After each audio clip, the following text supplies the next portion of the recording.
Welcome back to This Week in Formula One. This week is the week of the 23rd of March 2026. It is also the week of the Japanese Grand Prix for this year, so we will of course be covering everything that's going on with the Japanese Grand Prix in this video. But first, as per usual, let's get into the weekly news. So, as per usual, there's not too much to talk about this week, but let's start off by talking about this week's kind of biggest news story. It is that Audi team boss Jonathan Wheatley is leaving the team with immediate effect. This was kind of a massive bombshell, to be honest, for the entire Formula One team, because seemingly, the Audi project is one that has had a lot of promise in the first two races, and Jonathan Wheatley as the boss would be a large reason for that. So initially, though, reports suggested a reason as to why he was leaving, it seemed quite a needless choice almost, where it's like, of course he's got to be motivated by how much money he's making, but for him to leave so soon after the team has only really just been getting started kind of was a bit of like a, I don't know, it was just a bit of a weird thing to do, really. Though, of course, it was rumored that he is in fact leaving them because he's gonna go to Aston Martin as their team principal, because Adrian Newey stepped down as team principal earlier in the week as well, which was not all that surprising, because I think it was reported that Newey and the previous team principal of Aston Martin didn't really get along all that well, and so ultimately the decision to have Newey kind of step in was kind of one of him being kind of almost like I forget what exactly the word, but like an intermedium, where he's like the team principal before they find a better or a more suitable team principal. Not to say Adrian Newey is not suitable, but certainly I think the arrival would allow Newey to change focus, and certainly I think Wheatley would be welcome in the Aston Martin team, as he is somebody that seemingly has a lot of experience, and right now that Aston Martin team really needs that experience, I would say. So yeah, I think giving Newey the opportunity to focus more on the aerodynamical and the motorsport, or on the car side of the team, would definitely be a lot more of a positive, I would say, for the Aston Martin team. Though certainly I think it brings into question what Audi are going to do. I wonder if this is something that they expected. Obviously, to lose your team boss so early is a big, massive blow to the team, considering we're only entering the third race of the season now. So yeah, I'm curious to see what Audi decides to do. Certainly, I think it's an interesting decision. Not all that surprising, to be honest. It was extremely surprising, but looking back on the facts and the fact that Wheatley and Newey worked together whilst they were in Red Bull, it's not too surprising in hindsight, but it was extremely shocking in the moment. Though, of course, as per usual and as per always, I wish Jonathan nothing but the best, and the Audi team nothing but the best, and Adrian Newey nothing but the best. So I hope it goes well for them. Hopefully Audi are able to find a suitable replacement. I don't doubt that they will. They might have already, but I haven't seen anything about that. So, oh no, here we go, sorry. So apparently Matteo Binotto will take on Wheatley's responsibilities, though I don't necessarily think that's a permanent solution, but it's difficult because the season has really only just begun, so who's to say what might happen, but I wish everybody nothing but the best. Let's move on to our next story, where Mercedes has announced that Bradley Lord he will take up the role of deputy team principal at the Merc team. This is in tandem with, of course, Toto Wolff. And yeah, Toto and Bradley have been they've been a team for a while now, I would have to say, or at least from an outsider perspective. When they always cut to Toto, Bradley's always there, just chilling next to him, so I don't think it's surprising. It's interesting to me that Toto would kind of put him up to that level. Makes me think that maybe Toto's thinking about stepping down, but I highly doubt that. It's just pure speculation on my point. But yeah, I think at the end of the day, I think Bradley's somebody who has a lot of experience, and he's been around the team for a while, and I think having more of that kind of leadership, expanding the leadership group, will further benefit the Merc team, especially as they're becoming more dominant as of right now. So yeah, I think it's great for Bradley. Obviously, it's a pay rise for him as well, so I'm sure he's not complaining about that. But yeah, I think it's good for Merc, and I'm quite happy for Bradley. So yeah, next story, where Racing Bulls were the only team to announce a special Japanese Grand Prix livery for this weekend. And let's have a look at it. Have a look at this livery. I haven't really had a good look at it, and wow, yeah, it looks really good, actually. I haven't actually had a real look at it, so this is my first time looking at it. They should have the red be a thing more on Racing Bulls. Wow, that looks really good. Damn. I don't know what that text means, but they've got some Japanese text there. It's like paintbrush strokes. Red is my favorite color, so I'm a little biased, admittedly. But yeah, wow, that car looks amazing. I'd give that like an 8 out of 10, honestly. That looks really, really good. Shout out Racing Bulls. I'm excited to see it on track. Hopefully it looks as good on track. Yeah, I think it's cool. I'm surprised more teams didn't announce special Suzuka liveries. They might have. I haven't seen it. Leave it in the comments section below if I missed any, I suppose. But yeah, I think it's awesome. I think Suzuka's always a time when people tend to bring new liveries because it's a pretty big race. I mean, it's iconic. It's been on the calendar for literally years and years and years, so it's cool.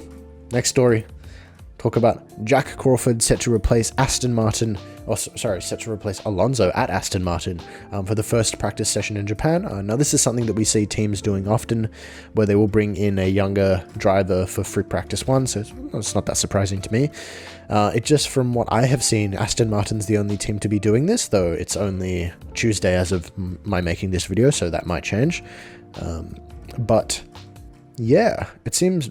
I think if I remember last year, they did the same thing last year, where a bunch of rookies came in Suzuka, so I suspect other teams might do the same.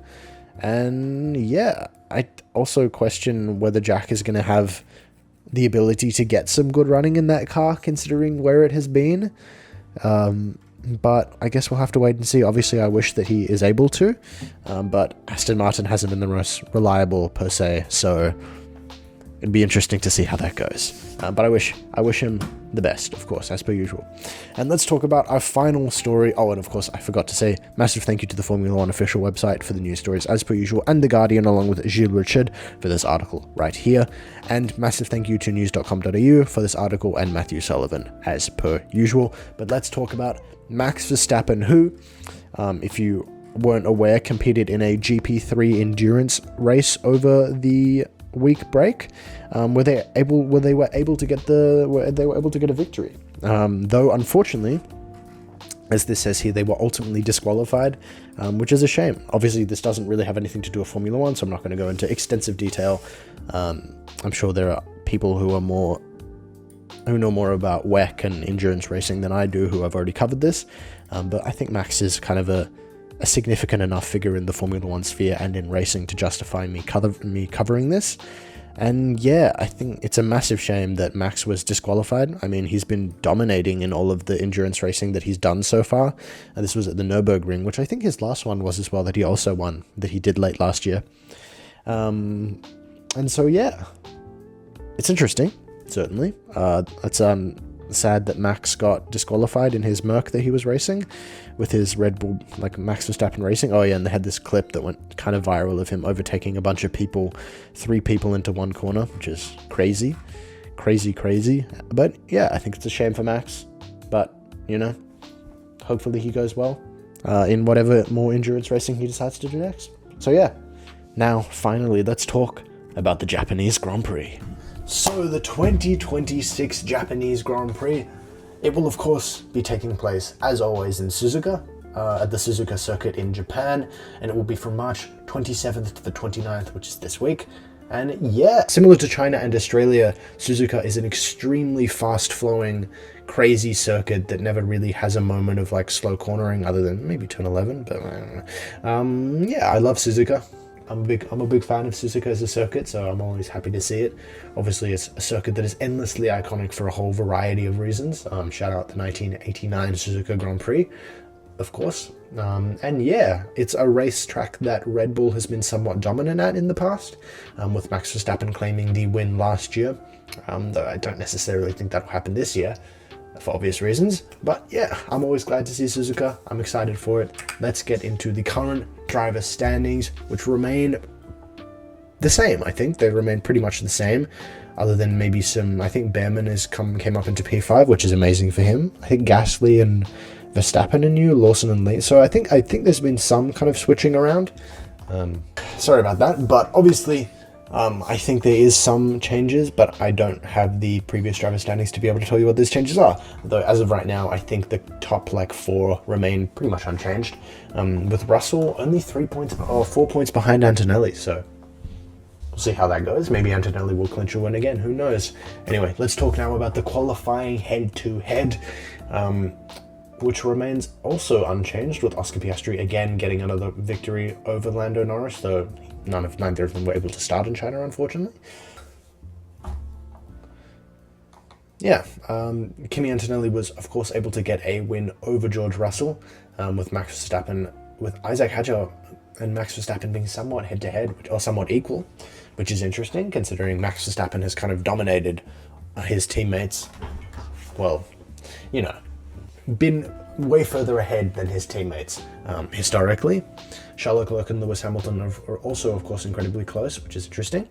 Though, as we kind of get further down the grid, these teams are kind of further behind. Stroll being behind Fernando is not that surprising, and Lawson being the same with Lawson and Lindblad. Albon and Sainz is interesting to me, though the Williams is kind of not really anywhere right now.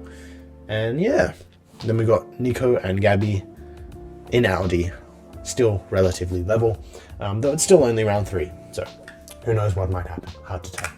But now let's get into my predictions. Now, last time we did one of these, I had Red Bull up there as the big 3. I've limited it down now, I think justifiably so, to the big 2, that being Ferrari and Merc, though I still think Merc is somewhat dominant if I'm being entirely honest. So yeah, I think McLaren and I think Red Bull have some kind of have definitely a lot of catching up to do, I would say. So see how that goes. As for my race winner, I have predicted that George Russell will win this race. I think, if I'm not mistaken, Ferrari is going to be running their new like 180 flip wing here, versus they didn't at China because of reliability concerns. Though I don't know if that will give them that much of an advantage I think it was said that they got like 5 kilometers an hour of extra speed on the straights from it, but that was kind of it. So I don't know if that'll give them that much of an advantage, but we'll have to kind of wait and see for that. And of course, the winning team I've said will be Merc. I think at this point in the season, it's a little bit too early to take a different position per se. And I've actually been right my previous 2 predictions for both of the races. I was wrong for the sprint winner. I predicted Lewis and it, of course, was George. But Kimi Antonelli won last week, and that was my prediction, and the week before it was George. So I'm predicting that George Russell will take the win here. We'll see how I go. So far, I'm 2 for 0, or I'm 2 for 2, so good for me, I suppose. And yeah, the winning team is, of course, Merc, with Kimi Antonelli, probably in P2. I'll be curious to see if this race will be similar to the previous 2 races or not. Who knows? We'll have to wait and see in just a couple days for the Japanese Grand Prix. So that was this week in Formula 1. Thank you guys so much for watching. Remember to like and subscribe if you can, and all that other YouTubery stuff. I would greatly appreciate it. Your support would be incredible. If I missed anything, make sure to leave it in the comment section below as per usual, and I will cover it next week in This Week in Formula 1. So I hope you have a great, wonderful day. Thank you guys so much for watching. Bye for now. Peace.